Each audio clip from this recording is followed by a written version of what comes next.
So the first thing we're going to do is make sure that our paper is landscape.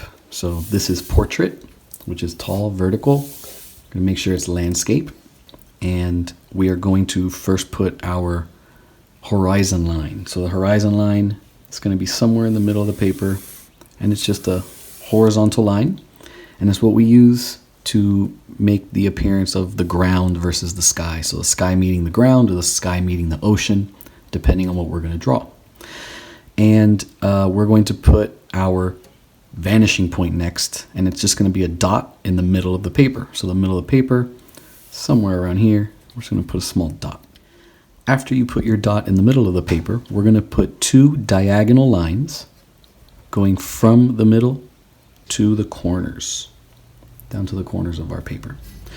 So a diagonal line is not going straight up and down, and it's not going horizontal. It's going a little bit of both. So we're going to make our diagonal lines going from the vanishing point to the corners of our paper. And we're just going to be making a big triangle. We can erase these lines we don't need. Now we can get started with showing one-point perspective. One-point perspective is an illusion creating depth and a 3D effect. Things appear to get smaller as they go from the bottom of the paper towards the vanishing point.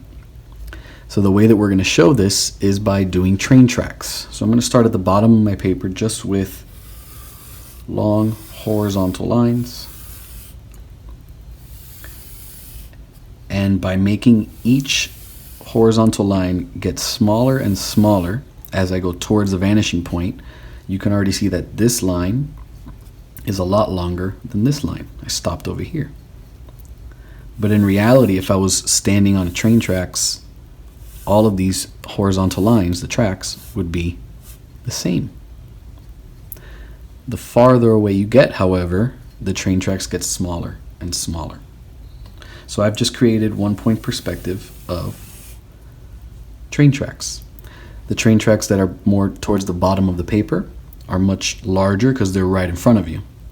As you were to walk farther away down the train tracks, you would get to this one down here. It would still be the same size. But from where you're looking, your perspective, you're looking at this vanishing point, things that go towards the vanishing point always become smaller. So if you were standing next to the train tracks waiting for the train, right? And I wanted to make it look like you walked all the way down the train tracks, you wouldn't be the same size.